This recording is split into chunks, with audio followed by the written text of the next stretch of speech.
Bishop, one of the things that you preach about is forgiveness, and especially forgiving those who were pro-apartheid, people who were for segregation between blacks and whites in South Africa during apartheid. You preach about forgiveness, and that is a common doctrine in the Christian faith, going all the way back to Jesus Christ when he says, if you forgive others for the sins that they have committed against you, likewise your heavenly Father will forgive you for the sins that you commit against them. But if you refuse to forgive people for the sins that they commit against you, then your Father in heaven will likewise refuse to forgive you. So I wanted to ask you, Bishop, what do you do when you forgive someone? Well, basically you're saying you are abandoning your right to revenge, to payback.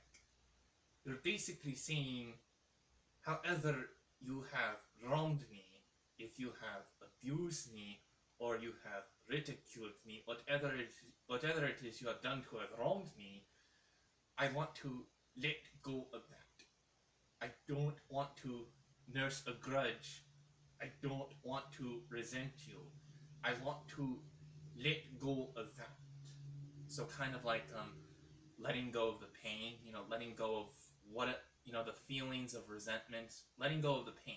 The thing is, I don't know that if you yourself, if you are able to let go of the pain, because sometimes the pain can last for a while, but the will of it, where your will is that you are saying to the person who has sinned against you, I am not going to let you returnize me and hold me to that grudge.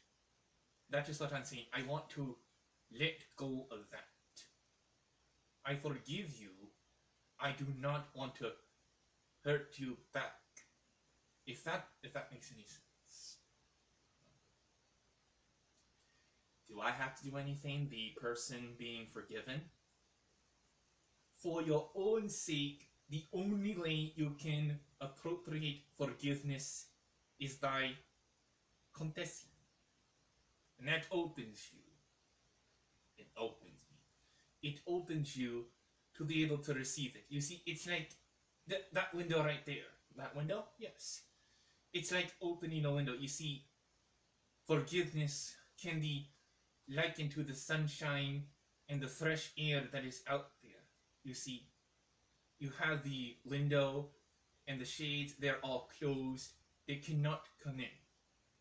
But it's still out there. The fresh air and the sunlight, it's still out there. It's still out there. But what I need to do is I need to, just like with the window and with the shades, I need to open myself by saying, you know what?